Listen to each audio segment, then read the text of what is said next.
qadarullah saya susun belum selesai, dan kemarin ada diskusi sama Pak Nadi nggak ada diskusi dengan Pak Nadi yang cukup gayeng, di mana beliau mengkritisi tentang kalimat agama samawi.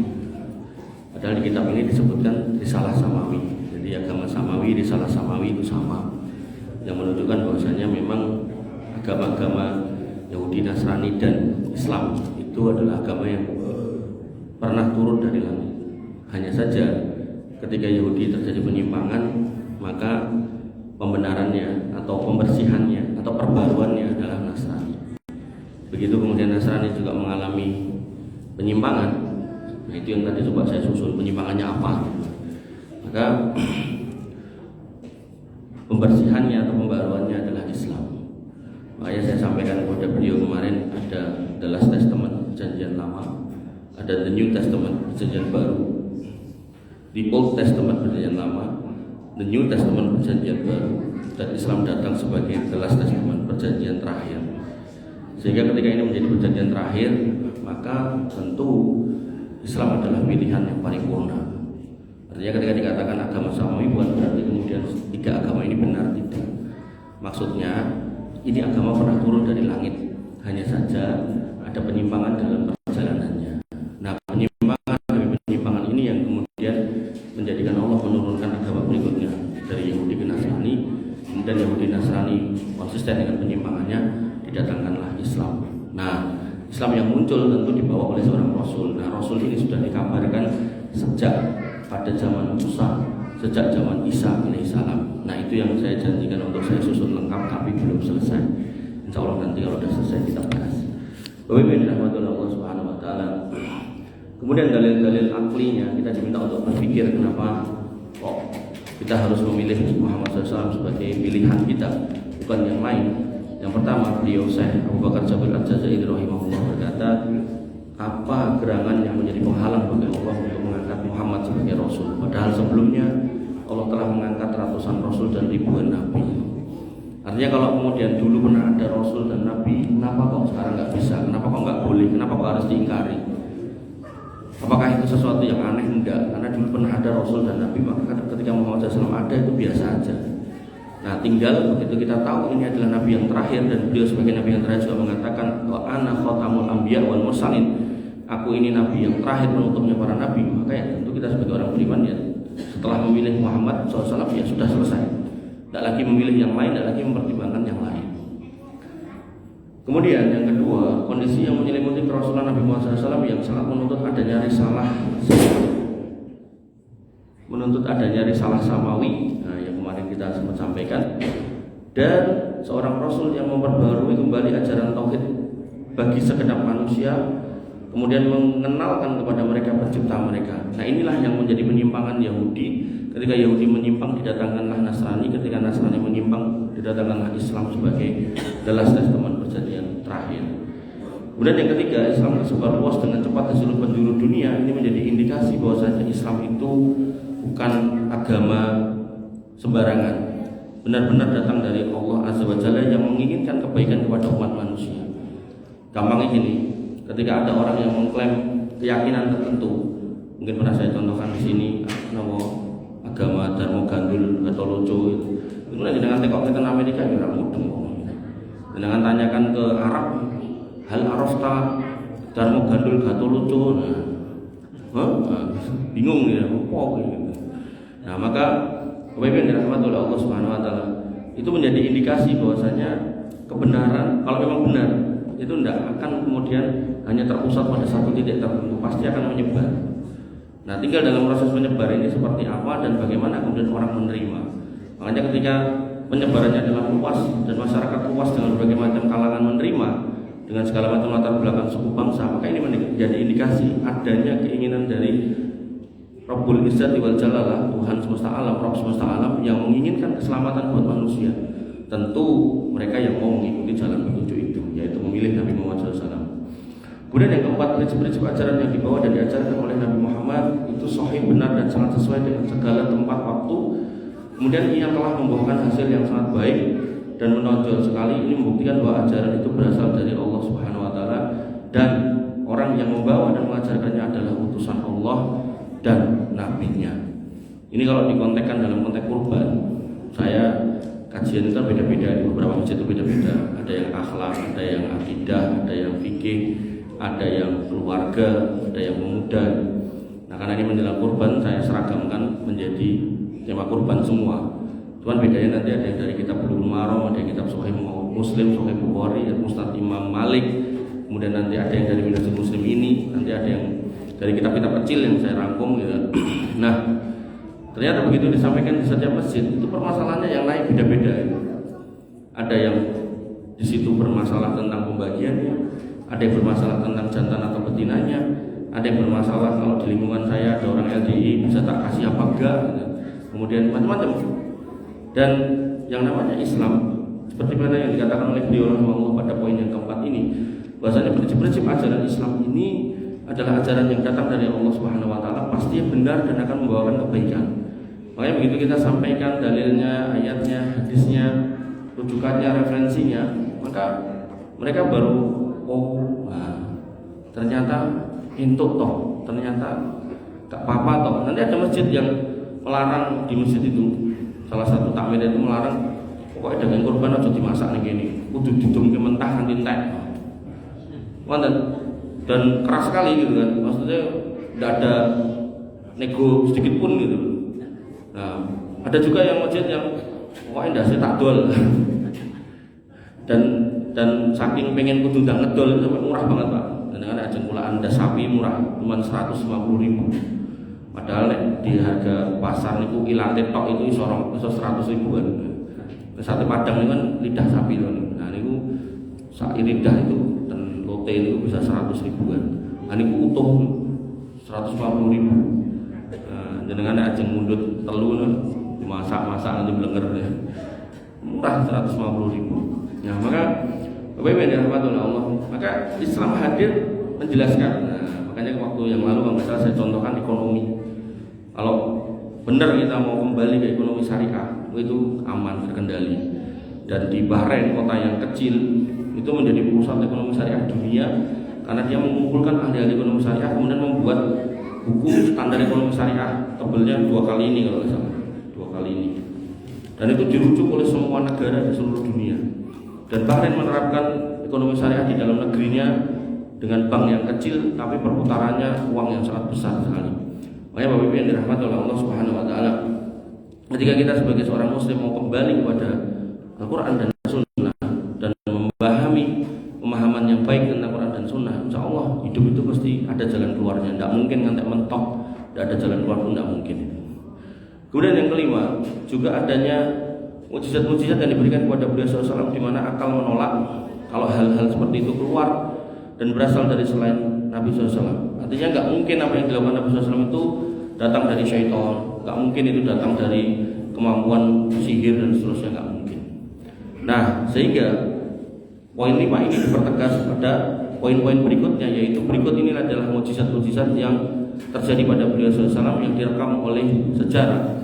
Yang pertama yaitu tentang bulan yang terbelah menjadi 2. Allah menegaskan itu di dalam Quran surat Al-Qamar ayat 1 sampai 3, iqtarabatis sa'atu wan syaqqal qamar, telah dekat datangnya kiamat itu dan bulan telah terbelah. Wa iyarau ayatai yu'ridu wa yaqulu sihrun mustamir. Dan jika mereka orang-orang musyrikin itu melihat suatu tanda mukjizat, mereka akan berpaling dan berkata, ini adalah sihir yang terus-menerus. Ya ahli sihir tenan ini bareng lakoni iki saiki iki bareng ngomong ini saiki ngono gitu.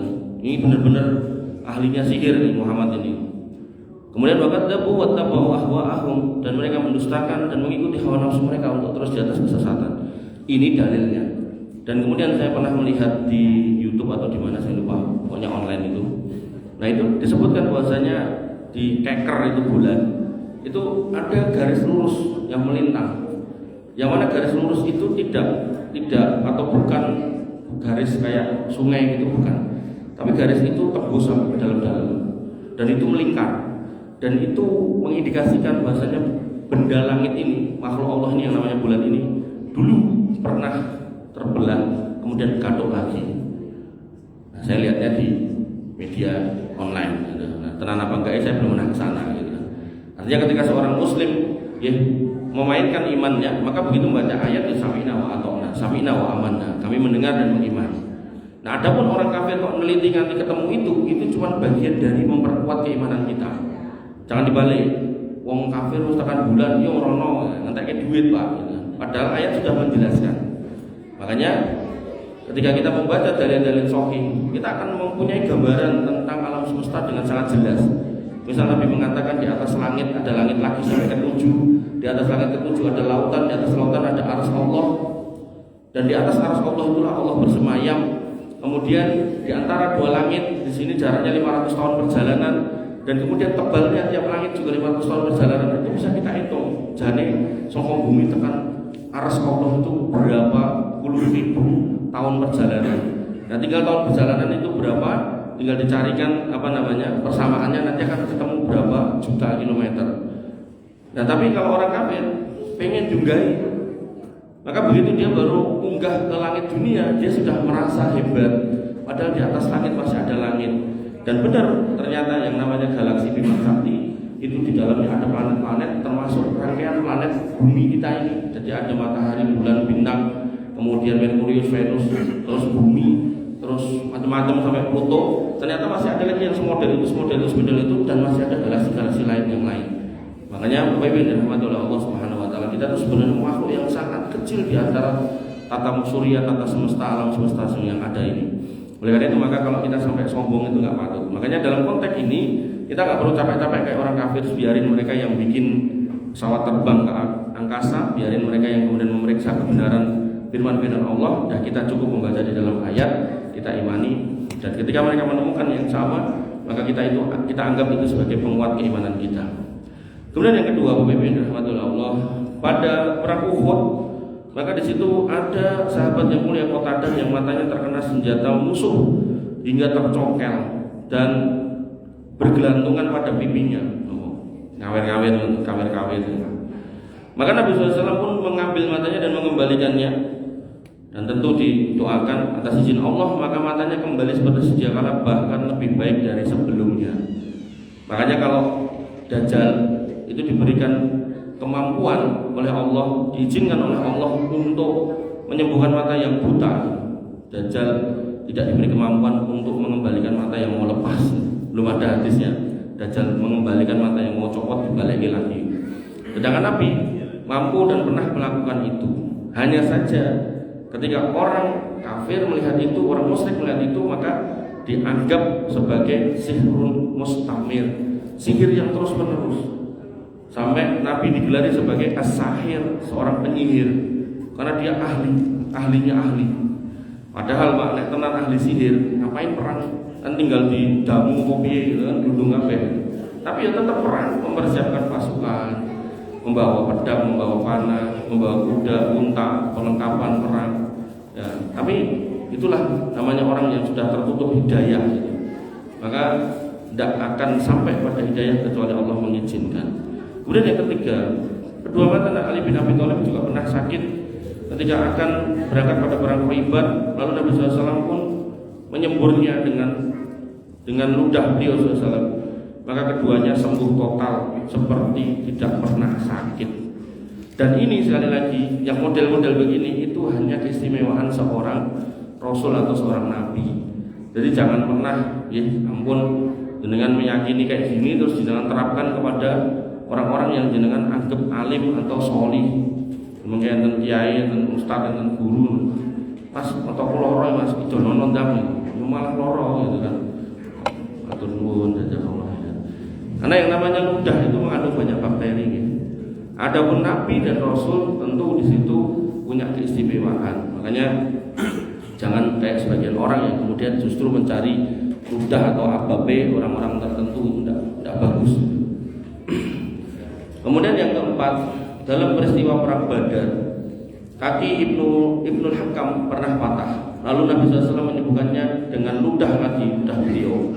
Maka pada saat itu juga kakinya sembuh dan ia tidak merasakan sakit sama sekali.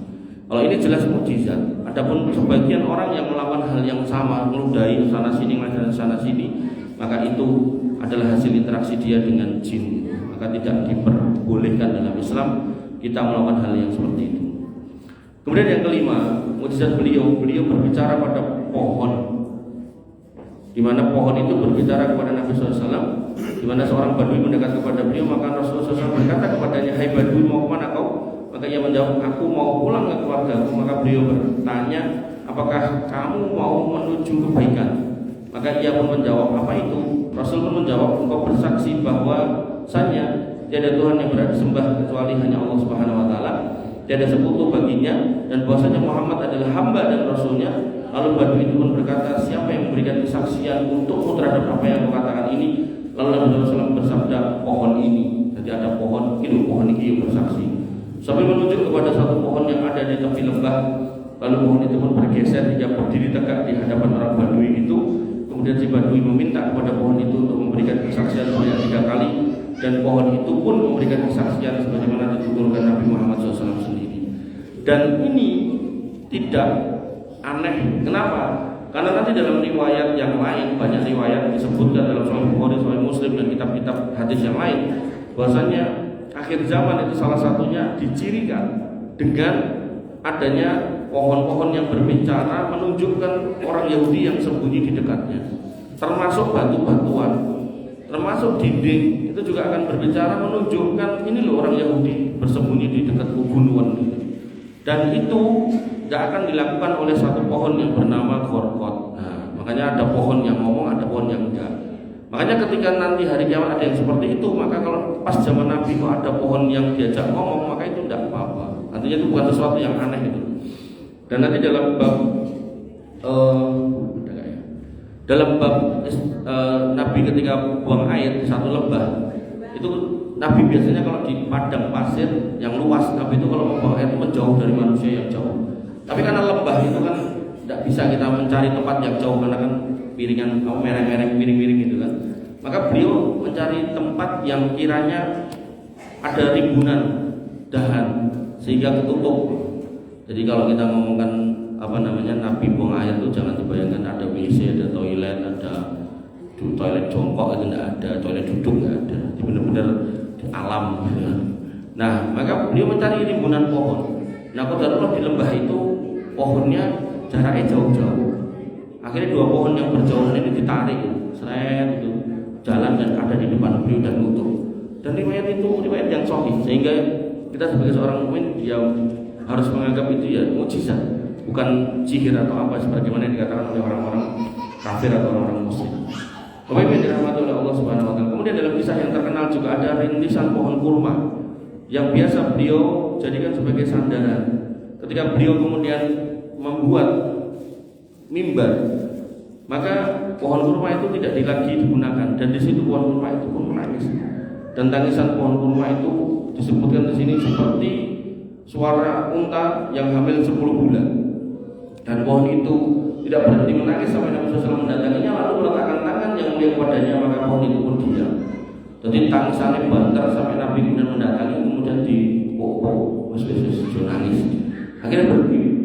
Dan itu memang yang namanya makhluk Allah, apapun itu sebenarnya yang bisa diajak komunikasi. Tapi yang bisa berkomunikasi ya hanya orang-orang pilihan, nggak sembarangan. Makanya ketika kita ngomongkan ngobrol dengan binatang, itu yang bisa cuma Nabi Sulaiman, Nabi yang lain nggak bisa. Kemudian ada juga yang ayat yang menyebutkan tentang Allah mengklaim penciptaan matahari, bulan dan bintang, dan kemudian Allah menyatakan musakhkharatin bi amri, semuanya tunduk atas perintahku. Maka berarti kan matahari, bulan dan bintang ini bisa diajak komunikasi. Komunikasi sama Allah. Termasuk ketika Allah menyebutkan tentang sekiranya Quran itu law anzalna hadzal Quran ala jabalin la ra'aitahu khashi'an mutasaddian min khasyatillah. Kalau kiranya Quran itu diserah terimakan kepada gunung, kamu akan melihat gunung itu gemetar ketakutan. Makanya Nabi juga pernah berkomunikasi dengan gunung ketika beliau SAW naik ke atas bukit Uhud, gunung Uhud. Di situ beliau bersama Abu Bakar, Umar, Utsman dan Ali. Kemudian yang terjadi gunung Uhud bergetar. Kemudian Nabi memegang gunung Uhud dan mengatakan, "Uskut ya Uhud, diam. Fa inna alaika nabiyyun," karena di atasmu ada seorang nabi, wasiddiqun, dan ada as-siddiq yaitu Abu Bakar as-Siddiq, wasahidaini, dan 2 orang yang mati syahid yaitu Umar dan Utsman radhiyallahu anhum. Oleh karena itu maka Bapak Ibu yang dirahmati oleh Allah Subhanahu wa taala, itu Itu sebagian mukjizat. Kemudian berikutnya, Nabi juga pernah berdoa tentang kehancuran kerajaan Isra. Maka tidak lama kemudian kerajaan itu pun runtuh. Jadi kalau sekarang negara adidaya itu misal Amerika sama Rusia, nek zaman Nabi itu negara adidaya itu Persia sama Romawi. Kalau di Persia itu rajanya itu gelarnya adalah Kisra. Kemudian kalau di Romawi rajanya itu adalah Kaisar Romawi. Nah, maka Nabi mengirim surat yang inti suratnya berbunyi aslim taslam, Islamlah kamu selamat. Nah, surat ini diterima oleh Raja Romawi Heraklius. Maka Heraklius memuliakan surat ini, tidak disobek-sobek, justru bertanya kepada utusan, Nabi ini kaya ngopo, dakwah piye, orangnya seperti apa, dijelaskan sama utusan yang membawa surat tersebut. Beda halnya dengan Isra. Rajanya orang Persia. Persia itu hari ini adalah Iran. Jadi waktu itu mereka menyembah api dan sisa-sisa peninggalan bangsa Persia masih ada.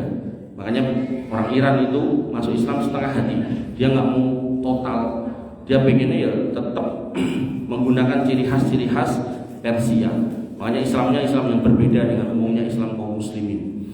Nah, maka Bapak Ibu yang dirahmati oleh Allah Subhanahu wa taala, ketika dia menerima surat itu, juru masuk Islam maka selamat. Kalau kamu masuk Islam maka kamu dapat pahala sejumlah wargamu. Kalau enggak kamu nanti mendapatkan tanggungan dosa yang banyak banget. Niku Kisronya, penguasanya itu suratnya disurat-surat. Maka begitu mendengar kabar itu, Nabi SAW langsung mendoakan semoga kerajaanmu akan diruntuhkan oleh Allah Subhanahu wa taala. Dan begitu Nabi Muhammad SAW wafat, maka misi yang pertama khalifah menerus beliau SAW dari mulai Abu Bakar, Umar, itu adalah bagaimana caranya mengalahkan dua negara adidaya itu. Dan selesai di saat khalifah Umar bin Khattab. Dan justru pada waktu itu masih ada Khalid bin Walid. Orang-orang itu pikirannya pokoknya si pimpin Khalid bin Walid mesti menang. Tapi Umar bin Khattab gak sepakat dengan pendapat itu. Dia berpendapat bahwasanya siapapun yang memimpin kaum muslimin selama bertawakal kepada Allah Subhanahu wa taala pasti menang. Maka Khalid bin Walid yang biasanya jadi panglima dipelorot jabatannya. Dinaikkanlah orang yang tidak pernah diperkirakan untuk menjadi panglima perang, yaitu Ubaidah bin Jarrah. Abu Ubaidah bin Jarrah dinaikkan. Itu kaum muslimin wis napa istilahnya pesimis, oh iya iso menang gitu. Tapi di situ ada pelajaran tauhid yang luar biasa. Bagaimana kemudian suatu bangsa yang besar itu tidak boleh mengikatkan diri kepada pemimpinnya secara mutlak, karena di balik seorang pemimpin yang hebat itu ada Allah Subhanahu wa taala. Makanya Umar bin Khattab menunjukkan kepada kaum muslimin pada waktu itu, nek aku iso menangani perang ini walaupun yang memimpin bukan Khalid bin Walid. Pemimpin rahmatullah Allah Subhanahu wa taala. Dan benar kerajaan Persia itu runtuh, kemudian mahkotanya yang gede dipecah-pecah, dicuil-cuil, didung-dungke, kemudian karpetnya yang tebal juga disobek-sobek, dibagikan sebagai ghanimah. Disitulah orang-orang Persia sakit hati. Dari dia masuk Islam nih setengah hati, kemudian mereka memformat sendiri Islam dengan versinya, dengan jargon hadis-hadis palsu, bahkan dusta yang menyatakan kalau sepeninggal aku, kata Nabi SAW, maka sahabatku akan pada murtad kecuali 7 orang, nanti dalam riwayat yang lain kecuali 10 orang. Dan orang-orang itu ya orang-orang Persia kayak Salman Al-Farisi, Abu Dzar Al-Ghifari. Jadi cuma itu, sehingga ketika itu dinyatakan seperti itu, maka sahabat yang lain kafir. Kalau kafir berarti dalil atau hadis yang keluar dari para sahabat itu tertolak. Makanya mereka hanya meriwayatkan hadis-hadis dari orang-orang tertentu, dan parah lagi dari orang yang diklaim sebagai imam, yang mana jalur periwayatan hadisnya dari mimpi. Nah, kalau udah mimpi wis angel gitu. Makanya nanti aneh-aneh soalnya. Mihrabnya tinggi itu dia punya pendapat mihrab itu harus lebih rendah, jadi tidak diduduk meduk gitu. Terus nanti dia juga punya pendapat sholat itu nggak akan nyampe kalau batuknya ini nggak nempel di tanah Karbala. Macam-macam pokoknya aneh-aneh. Termasuk soal urusan nikah mut'ah. Dia datangkan hadis kalau nikah mut'ah sekali maka derajatnya kayak Hasan, nikah mut'ah 2 kali kayak Husain, nikah mut'ah 3 kali kayak Ali bin Abi Thalib, nikah mut'ah 4 kali kayak Rasulullah.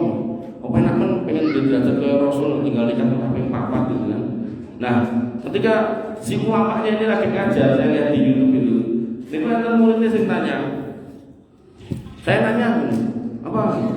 Kira-kira nek saya mau sama anak jenengan boleh enggak? Niku saya langsung nesu. Gak mau soal anakku coba.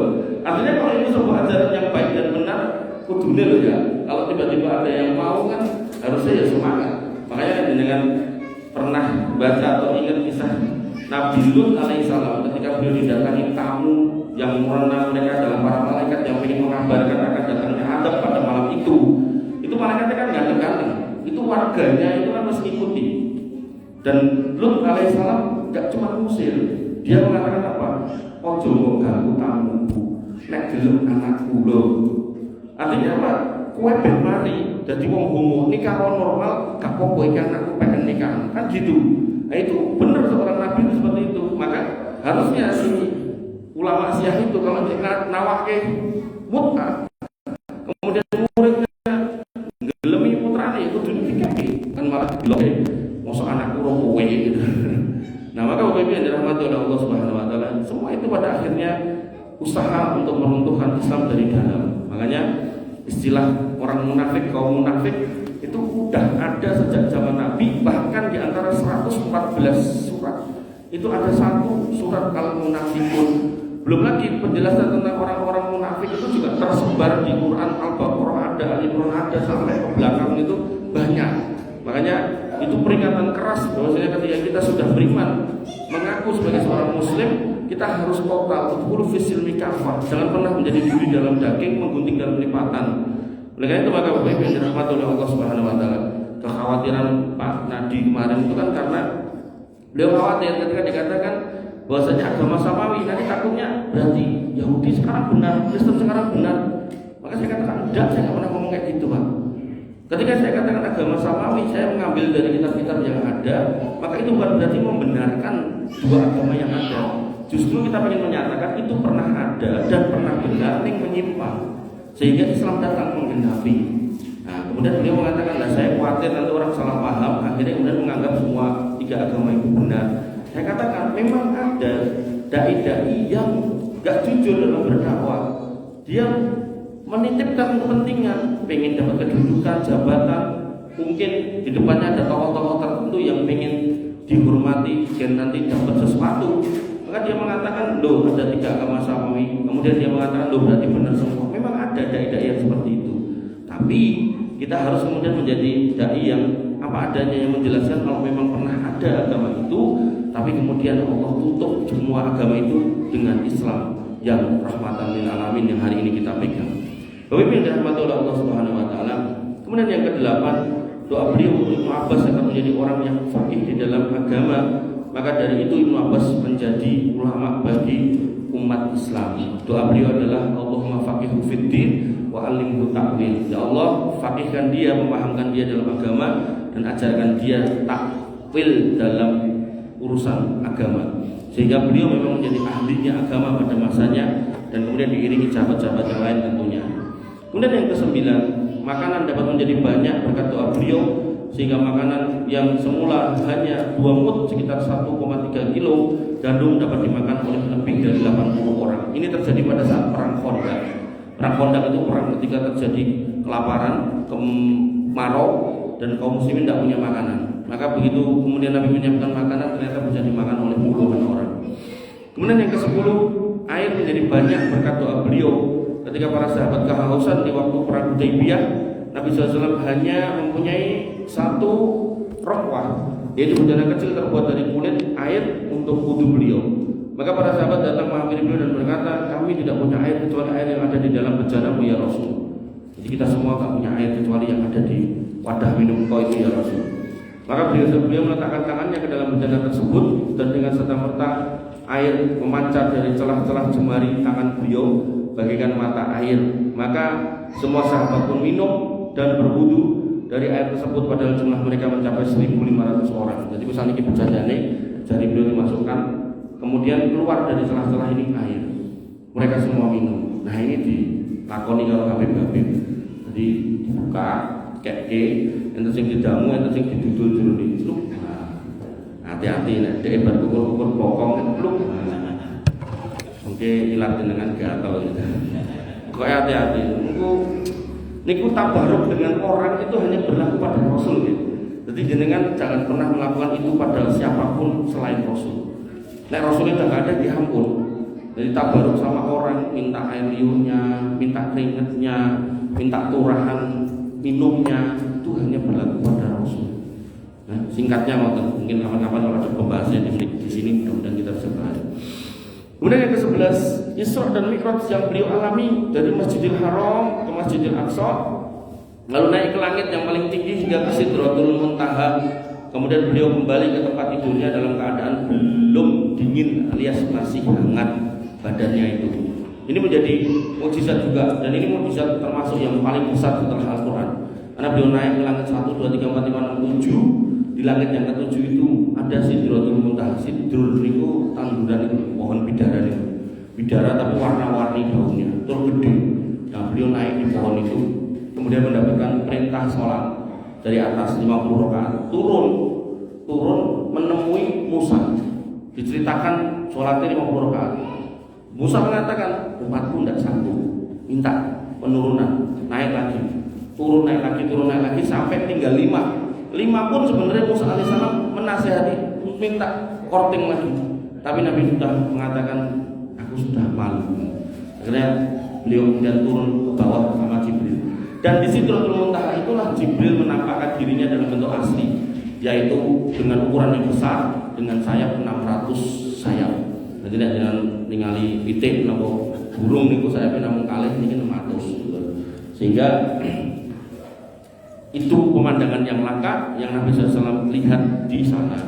Belum lagi nanti Nabi juga dinampakkan tentang surga, tentang neraka, tentang kenikmatan-kenikmatan yang ada di sana, dan pedihnya orang-orang yang disiksa, termasuk orang-orang yang memakan riba. Maka itu semua yang kemudian dikabarkan melalui hadis-hadis yang bisa kita baca dalam kitab-kitab hadis. Bapak Ibu yang dirahmati oleh Allah Subhanahu wa taala, 12 kitab suci Al-Qur'an, yaitu kitab yang di dalamnya terdapat berita. Artinya ini mukjizat yang terbesar, beliau letakkan di paling belakang agar beliau bisa menjelaskan lebih panjang. Bahasanya kitab suci Al-Qur'an yaitu kitab yang di dalamnya terdapat berita tentang orang-orang sebelum kita dan orang-orang yang sesudah kita, serta hukum-hukum yang ada di antara kita. Jadi kalau Quran itu dibikin simpel, lebih padat, sehingga disebut sebagai jawami'ul kalim. Kalimatnya itu padat tapi luas maknanya. Tapi kalau kemudian kita kembali kepada kitab-kitab yang lalu seperti Taurat, itu di kitab Kejadian itu disebutkan Adam itu putranya ini dan seterusnya. Dan itu mohon maaf nih, kalau saya membahasakan itu kan tidak terlalu urgent untuk kita hafal, tidak terlalu urgent untuk kita ketahui gitu loh. Yang urgent kita ketahui ya tentang hukum-hukum, tentang bagaimana kemudian menata kehidupan, bagaimana kemudian menata diri menjadi hamba yang baik, hamba yang soleh. Adapun nama-nama keturunan para nabi ini tidak terlalu urgent untuk kita ketahui. Makanya kalau dengan masih ingat bab mengimani para rasul itu jumlahnya 315, nabi itu jumlahnya 124.000. Kalau misal di dalam Quran ada nama-nama itu kan sudah menyusahkan orang hafalan Quran gitu. Dan jangan kan kampung mriki misal yang orang namanya sama udah berapa aja gitu. Makanya nanti kan menyusahkan. Sehingga yang terjadi adalah Quran menyingkirkan yang seperti itu. Tapi intinya apa sih? Nah, intinya Adam itu pernah hadir. Dari Adam kemudian punya putra yang krusial kok yang diambil, esensinya kok yang dimunculkan gitu. Makanya Bapak Ibu yang dirahmati oleh Allah Subhanahu wa taala, Al-Qur'an pun menceritakan kisah tentang Fir'aun, tapi enggak semua gitu. Sebagiannya yang intinya bagaimana menguatkan akidah jangan seperti Fir'aun. Kemudian Al-Qur'an juga mengisahkan tentang nabi-nabi yang lain, tapi enggak semua. Adapun di dalam Alkitab, khususnya di kitab Perjanjian Lama itu, di kitab Perjanjian dan seterusnya itu dikisahkan semua. Istrinya siapa, dari sini anaknya siapa, dari sini anaknya siapa, terus pindah kemana. Jadi udah koyok autobiografi. Padahal dengan Gramedia autobiografi satu orang itu bisa segini gitu. Makanya Bapak Ibu yang dirahmati oleh Allah Subhanahu wa taala, yang seperti itu dalam Quran tidak ada. Jadi cuma inti-intinya aja. Kemudian Al-Quran merupakan mukjizat beliau yang paling besar dan paling agung, merupakan tanda bukti abadi bagi kenabian beliau yang akan tetap utuh sepanjang masa. Dan ini janji Allah bahwasanya inna nahnu nazzalna dzikra wa inna lahu lahafidun. Kami turunkan Al-Quran itu dan kami yang akan menjaga. Jadi nggak usah khawatir ketika jenengan melihat ngapunten di Palestina masjidnya dibom, Qurannya kobong, nggak usah khawatir. Nanti di tempat lain masih ada orang-orang yang menghafal Quran. Di Madinah masih ada percetakan Quran, di Indonesia percetakan Quran sak pirang-pirang. Memang benar mereka melakukan itu, tapi Allah dengan caranya akan mendatangkan terus orang-orang yang menjaga Al-Quran. Apakah melalui hafalan, melalui tulisan, apakah melalui wakaf, melalui disebarkan, melalui diabadikan, didigitalkan dan seterusnya. Pokoknya nggak usah khawatir. Ya, tinggal kita mau ada di mana. Seperti lagi. Maka kemudian dikatakan bahwasanya di sini agar tetap menjadi bukti dan dalil yang membuktikan kehebatan kenabian beliau dan sebagai hujah dalil bagi manusia hingga Allah mewarisi bumi ini untuk orang-orang yang beriman saja. Al-Quran adalah mukjizat terbesar yang diberikan kepada Nabi Muhammad SAW, sebagaimana beliau pernah mensabdakan, "Ma minal anbiya'i illa wa qad utiya minal ayati ma mithluhu amana alaihi al-bashar." Maka tidak ada seorang nabi pun melainkan telah diberikan ayat-ayat mukjizat yang semisal dengan mukjizat nabi sebelumnya yang dengannya manusia itu akan beriman. Wa innama kana alladzi utituhu wahyan awhahu Allahu ilayya. Dan sesungguhnya yang dikaruniakan kepadaku itu berupa wahyu yang diwahyukan oleh Allah kepadaku. Fa arju an akuna aktsarahum tabi'an yaumal qiyamah. Dan oleh sebab itu maka aku berharap kalian bisa mengambil pelajaran mengimani Quran itu, mengikutinya sehingga nanti kita berjumpa di akhirat sebagai manusia yang paling banyak jumlahnya, yaitu umat Muhammad SAW. Sehingga Bapak Ibu yang dirahmati oleh Allah Subhanahu Wa Taala, hadis ini menegaskan ketika kita pengen bertemu dengan Nabi SAW, maka jangan pernah tinggalkan Al-Quran dalam hidup kita. Apakah dalam bentuk hafalan, dalam bentuk dibaca, atau dalam bentuk dipelajari, ditadaburi isinya. Apapun bentuknya, apapun skemanya, selama itu bisa mendekatkan diri kita kepada Allah atau pada firman Allah, maka kita harus bersemangat untuk mendekat. Misal ada kajian tafsir di monggo pinara, ada kajian tafsir di monggo derek. Kalau ada tahfidz di monggo, kalau memang dengan mampu atau bisa atau sanggup untuk menghafal. Maka apapun bentuknya, selama itu mendekatkan ke dalam Quran, kepada Quran, maka ikutlah serta, karena itu adalah raudhun min riyadil jannah, taman di antara taman-taman surga. Mungkin ini yang bisa saya sampaikan. Kurang lebihnya saya mohon maaf. Waalaikumsalam. Subhanakallahumma bihamdika asyhadu an la ilaha illa anta astaghfiruka wa atubu ilaik. Assalamualaikum warahmatullahi wabarakatuh.